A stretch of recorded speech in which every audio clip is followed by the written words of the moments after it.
श्री केशव प्रसाद मौर्य जी,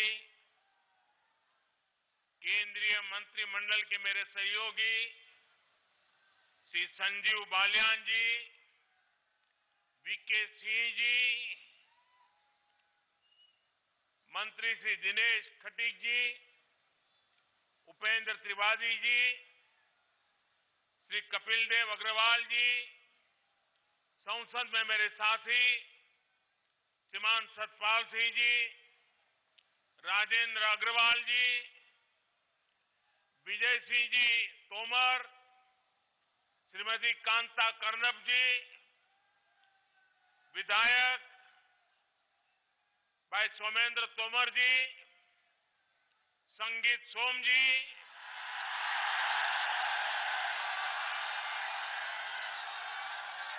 जितेंद्र सतवाल जी, सत्य प्रकाश अग्रवाल जी,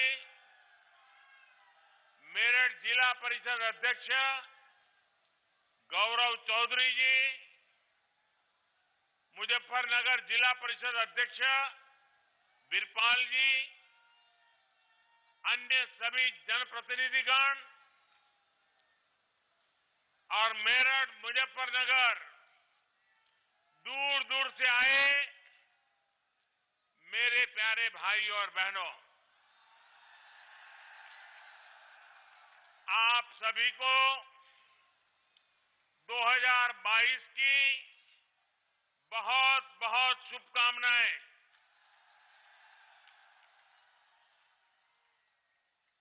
साल की शुरुआत में मेरठ आना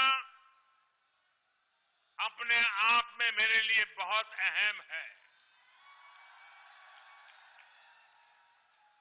भारत के इतिहास में मेरठ का स्थान सिर्फ एक शहर का नहीं है, बल्कि मेरठ हमारी संस्कृति, हमारे सामर्थ्य का भी महत्वपूर्ण केंद्र है। रामायण और महाभारत काल से लेकर जैन तीर्थंकरों और पंच प्यारों में से एक भाई धर्मसिंह तक मेरठ ने देश की आस्था को ऊर्जावान किया है। सिंधु घाटी की सभ्यता से लेकर देश के पहले स्वतंत्रता संग्राम तक इस क्षेत्र ने दुनिया को दिखाया है कि भारत का सामर्थ्य क्या होता है। 1857 में बाबा ओगडनाथ मंदिर और वहीं से आजादी की जो ललकार उठी, दिल्ली कूच का आह्वान हुआ, उसने गुलामी की अंधेरी सुरंग में देश को नई रोशनी दिखा दी।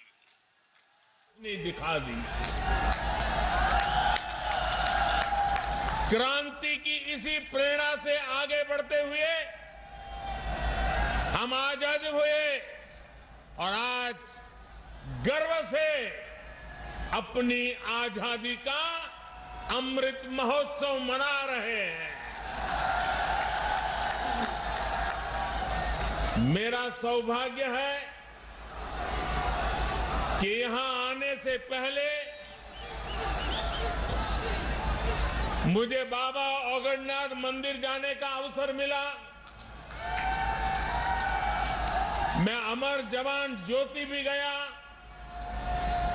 स्वतंत्रता संग्राम संग्रहालय में उस अनुभूति को महसूस किया जो देश की आजादी के लिए कुछ कर गुजरने वालों की दिलों में एक लालायित थी। भाइयों और बहनों, मेरठ और आसपास के इस क्षेत्र ने स्वतंत्र भारत को भी नई दिशा देने में महत्वपूर्ण योगदान दिया है। राष्ट्र रक्षा के लिए सीमा पर बलिदान हो या फिर खेल के मैदान में राष्ट्र के लिए सम्मान, राष्ट्रभक्ति की अलग अलग को इस क्षेत्र ने सदा सर्वदा प्रज्वलित रखा है। नूरपुर मड़ैया ने चौधरी चरण सिंह जी के रूप में देश को एक विजनरी नेतृत्व भी दिया। मैं इस प्रेरणा स्थली का वंदन करता हूं, मेरठ और क्षेत्र के लोगों का अभिनंदन करता हूं। भाइयों और बहनों, मेरठ देश की एक और महान संतान ध्यानचंद जी की भी कर्मस्थली रहा है। कुछ महीने पहले केंद्र सरकार ने देश के सबसे बड़े खेल पुरस्कार का नाम दद्दा के नाम पर कर दिया। आज मेरठ की स्पोर्ट्स यूनिवर्सिटी मेजर ध्यानचंद जी को समर्पित की जा रही है। और जब इस यूनिवर्सिटी का नाम मेजर ध्यानचंद जी से जुड़ जाता है तो उनका पराक्रम तो प्रेरणा देता ही है, लेकिन उनके नाम में भी एक संदेश है। उनके नाम में जो शब्द है ध्यान, बिना ध्यान केंद्रित किए, बिना फोकस एक्टिविटी किए कभी भी सफलता नहीं मिलती है। और इसलिए जिस यूनिवर्सिटी का नाम ध्यानचंद से जुड़ा हुआ हो, वहां पूरे ध्यान से काम करने वाले नौजवान देश का नाम रोशन करेंगे, ये मुझे पक्का विश्वास है। मैं उत्तर प्रदेश के नौजवानों को यूपी की पहली स्पोर्ट्स यूनिवर्सिटी के लिए बहुत बहुत बधाई देता हूं। 700 करोड़ रुपए की लागत से बनने वाली ये आधुनिक यूनिवर्सिटी दुनिया की श्रेष्ठ स्पोर्ट्स यूनिवर्सिटी में से एक होगी। यहां युवाओं को खेलों से जुड़ी अंतर्राष्ट्रीय सुविधाएं भी तो मिलेगी, ये एक करियर के रूप में स्पोर्ट्स को अपनाने के लिए जरूरी स्किल्स का निर्माण करेगी। यहां से हर साल 1000 से अधिक बेटे बेटियां बेहतरीन खिलाड़ी बनकर निकलेंगे। यानी क्रांति वीरों की नगरी, खेल वीरों की नगरी के रूप में भी अपनी पहचान को और सशक्त करेगी। साथियों, पहले की सरकारों से यूपी में, जब पहलों की सरकारें थी तब यूपी में अपराधी अपना खेल खेलते थे, माफिया अपना खेल खेलते थे। पहले यहां अवैध कब्जे के टूर्नामेंट होते थे, बेटियों पर फप्तियां कसने वाले खुलेआम घूमते थे। हमारे मेरठ और आसपास के क्षेत्रों के लोग कभी भूल नहीं सकते कि लोगों के घर जला दिए जाते थे। और पहले की सरकार अपने खेल में लगी रहती थी। पहले की सरकारों के खेल का ही नतीजा था कि लोग अपना पुश्तैनी घर छोड़कर पलायन के लिए मजबूर हो गए थे। अब योगी जी की सरकार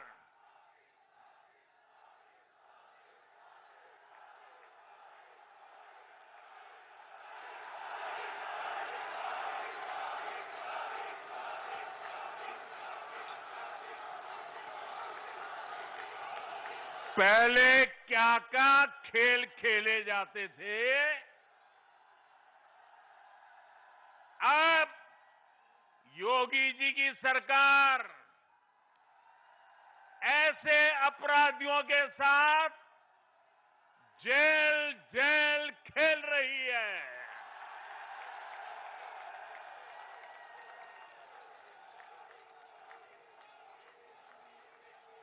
5 साल पहले इसी मेरठ की बेटियां शाम होने के बाद अपने घर से निकलने से डरती थी। आज मेरठ की बेटियां पूरे देश का नाम रोशन कर रही है। यहां मेरठ के सोतीगंज बाजार में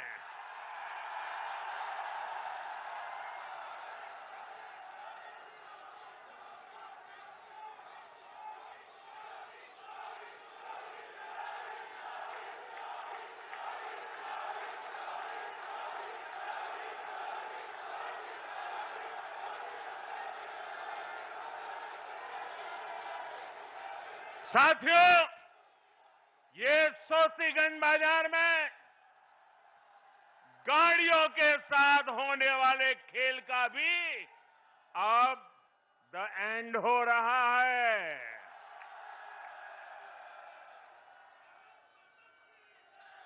अब यूपी में असली खेल को बढ़ावा मिल रहा है। यूपी के युवाओं को खेल की दुनिया में छा जाने का मौका मिल रहा है।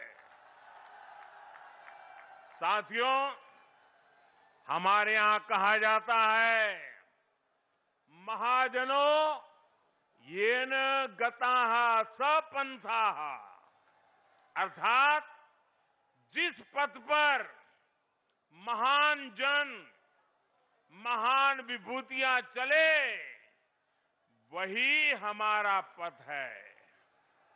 लेकिन अब हिंदुस्तान बदल चुका है। अब हम 21वीं सदी में हैं और इस 21वीं सदी के नए भारत में सबसे बड़ा दायित्व हमारे युवाओं के पास ही है। और इसलिए अब मंत्र बदल गया है। 21वीं सदी का तो मंत्र है, युवा जनों येन गताः स पंथाः। जिस मार्ग पर युवा चल रहे, वही मार्ग देश का मार्ग है। जिधर युवाओं के कदम बढ़ जाए, मंजिल अपने आप चरण चूमने लग जाती है। युवा नए भारत का कर्णधार भी है। युवा नए भारत का विस्तार भी है। युवा नए भारत का नियंता भी है और युवा नए भारत का नेतृत्व करता भी है। हमारे आज के युवाओं के पास प्राचीनता की विरासत भी है, आधुनिकता का बोध भी है और इसलिए जिधर युवा चलेगा उधर भारत भी चलेगा। और जिधर भारत चलेगा, जिधर भारत चलेगा उधर ही अब दुनिया चलने वाली है।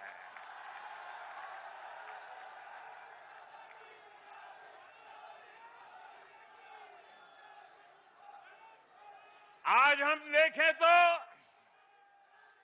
साइंस से लेकर साहित्य तक, स्टार्टअप से लेकर स्पोर्ट्स तक, हर तरफ भारत के युवा ही छाए हुए हैं।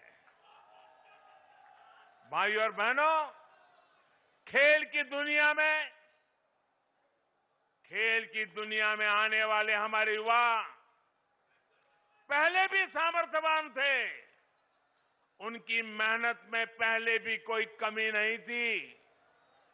हमारे देश में खेल संस्कृति भी बहुत समृद्ध रही है। हमारे गांवों में हर उत्सव, हर त्योहार में खेल एक अहम हिस्सा रहता है। मेरठ में होने वाले दंगल और उसमें जो घी के पीपे और लड्डुओं की जीत का पुरस्कार मिलता है, उस स्वाद के लिए किसका मन मैदान में उतरने के लिए ना हो। लेकिन ये भी सही है कि पहले की सरकार की नीतियों की वजह से खेल और खिलाड़ियों को उनकी तरफ देखने का नजरिया बहुत अलग रहा। पहले शहरों में जब कोई युवा अपनी एक पहचान, अगर वो अपनी पहचान एक खिलाड़ी के रूप में बताता था, अगर वो कहता था कि मैं खिलाड़ी हूं, मैं फलाना खेल खेलता हूं, मैं उस खेल में आगे बढ़ा हूं, तो सामने वाले क्या पूछते थे मालूम है? सामने वाले पूछते थे, अरे बेटे खेलते हो ये तो ठीक है, लेकिन काम क्या करते हो? यानी खेल की कोई इज्जत ही नहीं मानी जाती थी। गांव में यदि कोई खुद को खिलाड़ी बताता तो लोग कहते थे, चलो फौज या पुलिस में नौकरी के लिए खेल रहा होगा। यानी खेलों के प्रति सोच और समझ का दायरा बहुत सीमित हो गया था। पहले की सरकारों ने युवाओं के इस सामर्थ्य को महत्व नहीं दिया। ये सरकारों का दायित्व था कि समाज में खेल के प्रति जो सोच है, उसे खेल को, उस सोच को बदल करके खेल को बाहर निकालना बहुत जरूरी है। लेकिन हुआ उल्टा, ज्यादातर खेलों के प्रति देश में बेरुखी बढ़ती गई। परिणाम ये हुआ कि जिस हॉकी में गुलामी के कालखंड में भी मेजर ध्यानचंद जी जैसी प्रतिभाओं ने देश को गौरव दिलाया, उसमें भी मेडल के लिए हमें दशकों का इंतजार करना पड़ा। दुनिया की हॉकी प्राकृतिक मैदान से एस्ट्रो टर्फ की तरफ बढ़ गई। लेकिन हम वहीं के वहीं रह गए। जब तक हम जागे तब तक बहुत देर हो चुकी थी। ऊपर से ट्रेनिंग से लेकर टीम सिलेक्शन तक हर स्तर पर भाई भतीजावाद, बिरादरी का खेल, भ्रष्टाचार का खेल, लगातार हर कदम पर भेदभाव और पारदर्शिता का तो नामो निशान नहीं। साथियों, हॉकी तो एक उदाहरण है, ये हर खेल की कहानी थी। बदलती टेक्नोलॉजी, बदलती डिमांड, बदलती स्किल्स के लिए देश में पहले की सरकारें बेहतरीन इकोसिस्टम तैयार ही नहीं कर पाई। साथियों, देश के युवाओं का जो असीम टैलेंट था, वो सरकारी बेरुखी के कारण बंदिशों में जकड़ा हुआ था। 2014 के बाद उसे जकड़ने से बाहर निकालने के लिए, उस जकड़ में से बाहर निकालने के लिए हमने हर स्तर पर रिफॉर्म किए। खिलाड़ियों के सामर्थ्य को बढ़ाने के लिए हमारी सरकार ने अपने खिलाड़ियों को 4 शस्त्र दिए हैं।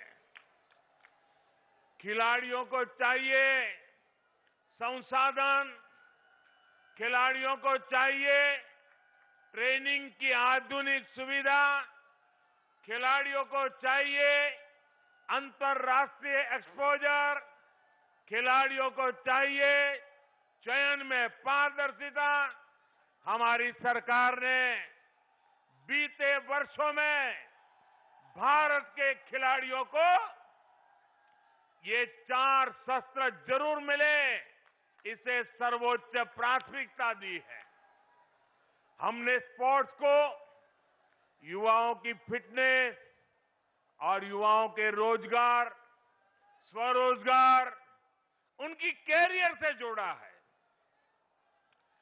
टारगेट ओलंपिक पोडियम स्कीम यानी टॉप्स, ऐसा ही एक प्रयास रहा है।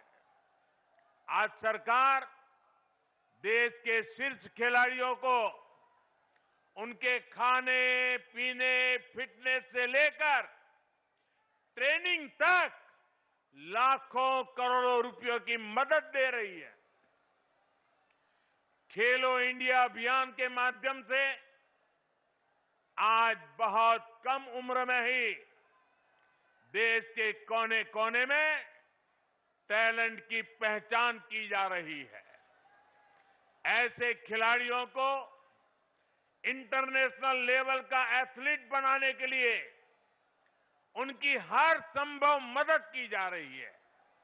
इन्हीं प्रयासों की वजह से आज जब भारत का खिलाड़ी अंतर्राष्ट्रीय मैदान पर उतरता है तो फिर उसका प्रदर्शन दुनिया भी सराहती है, देखती है।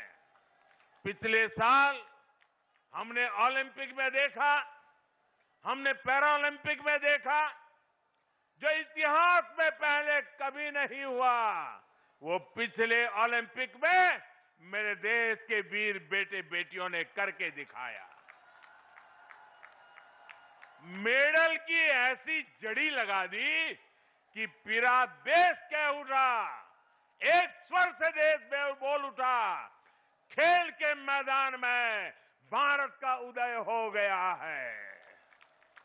भाइयों और बहनों, आज हम देख रहे हैं कि उत्तर प्रदेश, उत्तराखंड के अनेक छोटे छोटे गांवों, कस्बों से, सामान्य परिवारों से बेटे बेटियां भारत का प्रतिनिधित्व कर रहे हैं। ऐसे खेलों में भी हमारी बेटे बेटियां आगे आ रही हैं, जिनमें पहले संसाधन संपन्न परिवार के युवा ही हिस्सा ले पाते थे। इसी क्षेत्र के अनेक खिलाड़ियों ने ओलंपिक्स और पैरालंपिक्स में देश का प्रतिनिधित्व किया है। सरकार गांव-गांव में जो आधुनिक स्पोर्ट्स इंफ्रास्ट्रक्चर निर्माण कर रही है, उसका ही ये परिणाम है। पहले बेहतर स्टेडियम सिर्फ बड़े शहरों में ही उपलब्ध थे। आज गांव के पास ही खिलाड़ियों के ये सुविधा दी जा रही है। साथियों, हम जब भी एक नई कार्य संस्कृति को बढ़ाने का प्रयास करते हैं, तो इसके लिए 3 चीजें जरूरी होती है: सानिध्य, सोच और संसाधन। खेलों से हमारा सानिध्य सदियों पुराना रहा है, लेकिन खेल की संस्कृति पैदा करने के लिए खेलों से हमारे पुराने संबंध से ही काम नहीं चलेगा। हमें इसके लिए एक नई सोच भी चाहिए। देश में खेलों के लिए जरूरी है कि हमारे युवाओं में खेलों को लेकर विश्वास पैदा हो, खेल को अपना प्रोफेशन बनाने का हौसला बढ़े। और यही मेरा संकल्प भी है और ये मेरा सपना भी है। मैं चाहता हूं कि जिस तरह दूसरे प्रोफेशंस वैसे ही हमारे युवा स्पोर्ट्स को भी देखें।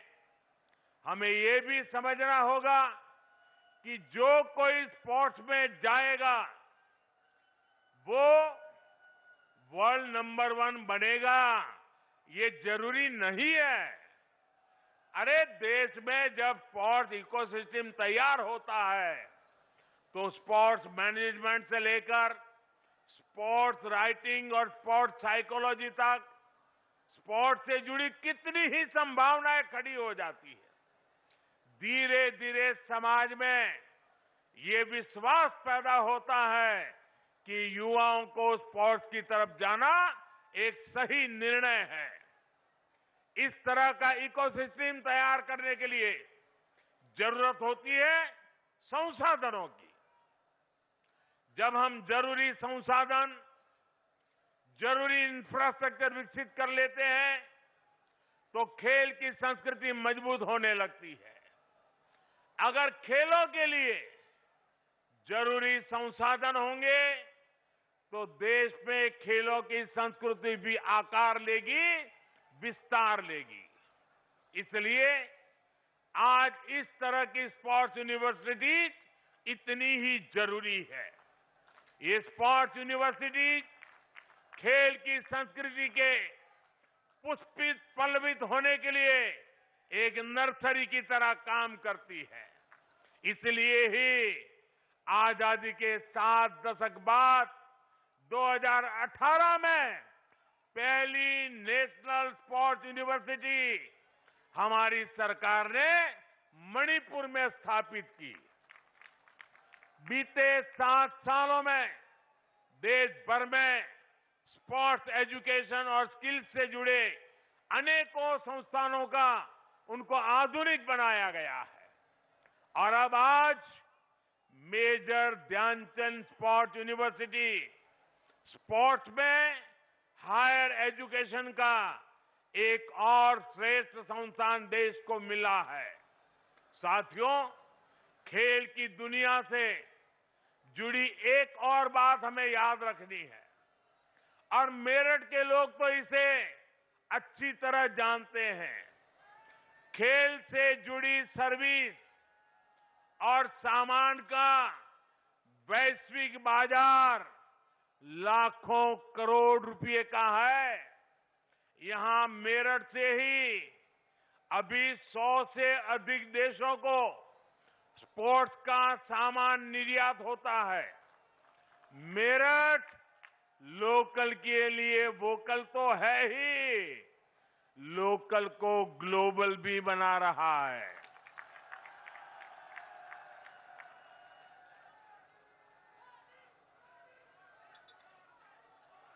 देश भर में ऐसे अनेक स्पोर्ट्स क्लस्टर्स को भी आज विकसित किया जा रहा है। मकसद यही है कि देश स्पोर्ट्स के सामान और उपकरणों की मैन्युफैक्चरिंग में भी आत्मनिर्भर बन सके। अब जो नई नेशनल एजुकेशन पॉलिसी लागू हो रही है, उसमें भी खेल को प्राथमिकता दी गई है। स्पोर्ट्स को अब उसी श्रेणी में रखा गया है जैसे साइंस, कॉमर्स, मैथमेटिक्स, ज्योग्राफी या दूसरी पढ़ाई हो।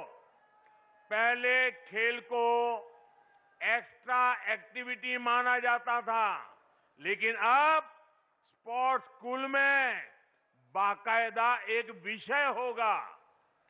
उसका उतना ही महत्व होगा जितना बाकी विषयों का।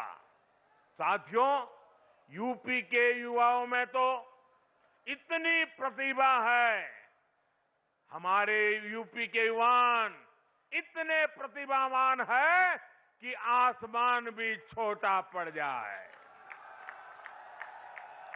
इसलिए यूपी में डबल इंजन सरकार कई विश्वविद्यालयों की स्थापना कर रही है।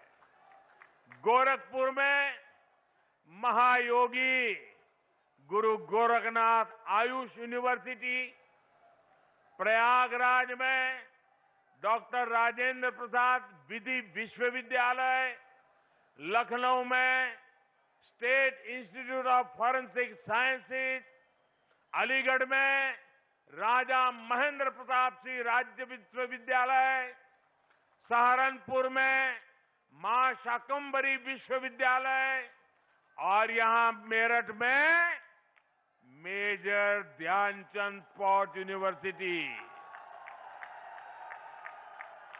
हमारा देश साफ है। हमारा युवा ना सिर्फ रोल मॉडल बने, वो अपने रोल मॉडल पहचाने भी। साथियों, सरकारों की भूमिका अभिभावक की तरह होती है। योग्यता होने पर बढ़ावा भी दें और गलती होने पर ये कहकर ना टाल दे कि लड़कों से गलती हो जाती है। आज योगी जी की सरकार युवाओं को रिकॉर्ड सरकारी नियुक्तियां कर रही है। आईटीआई से ट्रेनिंग पाने वाले हजारों युवाओं को बड़ी कंपनियों में रोजगार दिलवाया गया है। नेशनल अप्रेंटिसशिप योजना हो या प्रधानमंत्री कौशल विकास योजना, लाखों युवाओं को इसका लाभ दिया गया है। अटल जी की जयंती पर यूपी सरकार ने विद्यार्थियों को टैबलेट और स्मार्टफोन देने का भी अभियान शुरू किया है। साथियों, केंद्र सरकार की एक और योजना के बारे में भी यूपी के नौजवानों को जानना बहुत जरूरी है।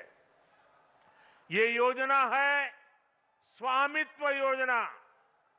इस योजना के तहत केंद्र सरकार गांवों में रहने वाले लोगों को उनकी प्रॉपर्टी के मालिकाना हक से उससे जुड़े जो कागज है, घरौनी देने का काम हो रहा है। घरौनी मिलने पर गांव के युवाओं को अपना काम धंधा शुरू करने के लिए बैंकों से आसानी से मदद मिल पाएगी।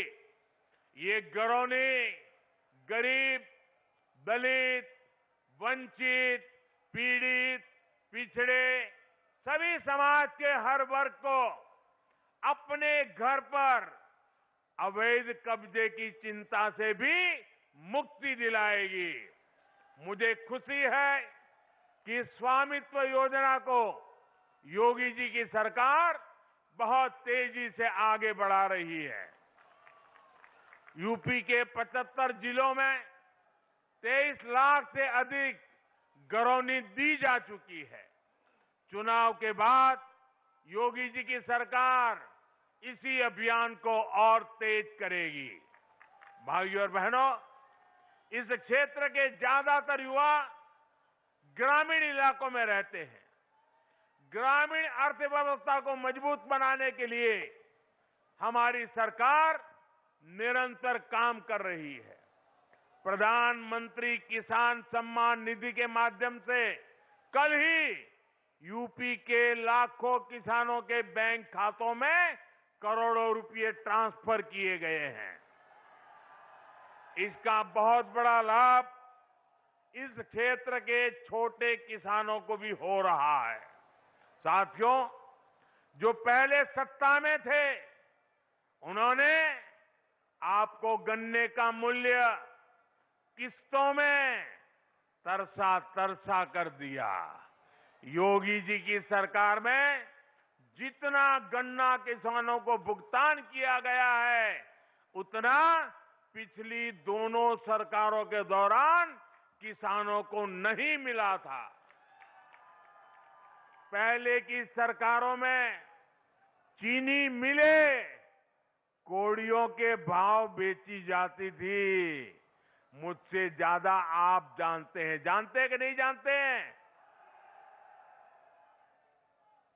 चीनी मिले बेची गई कि नहीं बेची गई?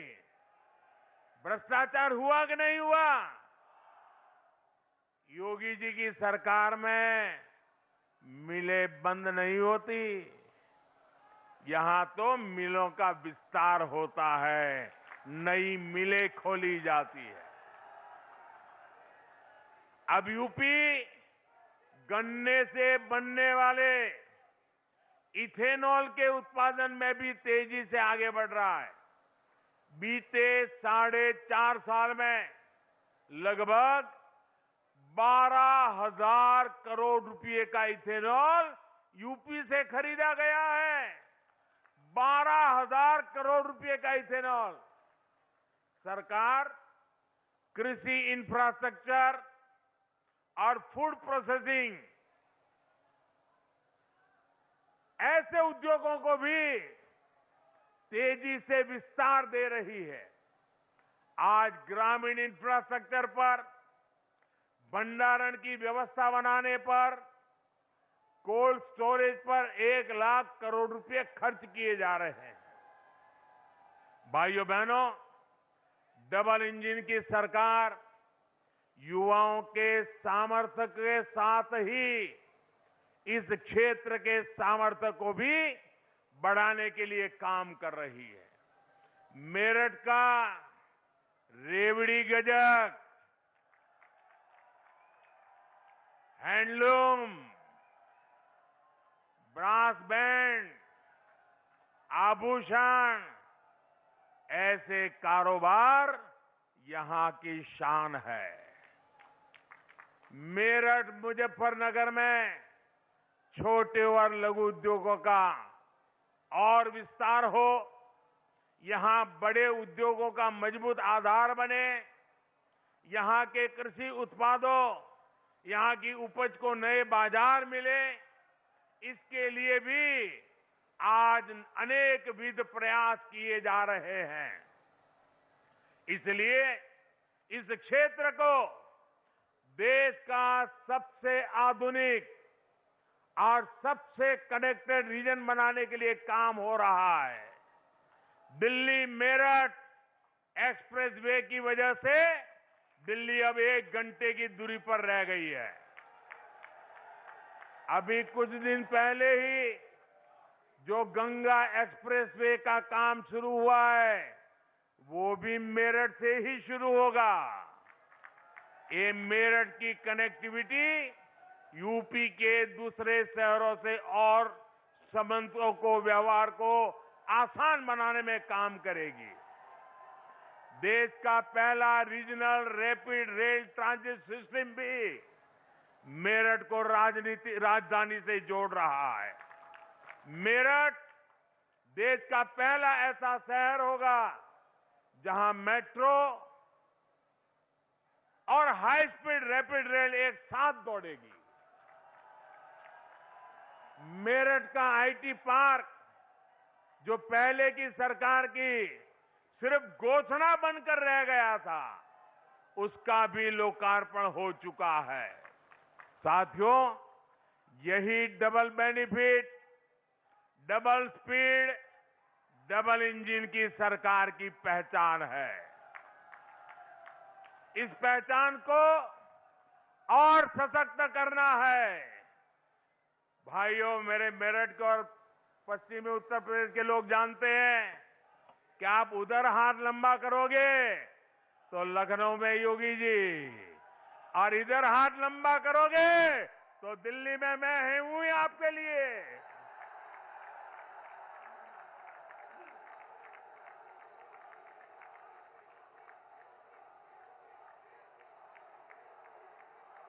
विकास की गति को और बढ़ाना है। नए साल में हम नए जोश के साथ आगे बढ़ेंगे। मेरे नौजवान साथियों, आज पूरा हिंदुस्तान मेरठ की ताकत दे रहा है, पश्चिमी उत्तर प्रदेश की ताकत देख रहा है, नौजवानों की ताकत देख रहा है।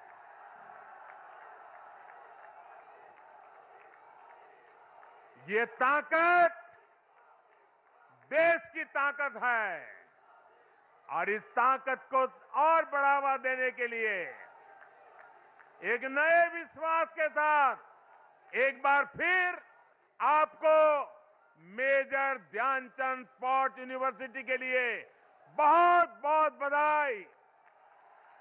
भारत माता की, भारत माता की, भारत माता की। वंदे वंदे वंदे वंदे वंदे वंदे वंदे वंदे वंदे वंदे वंदे वंदे वंदे वंदे।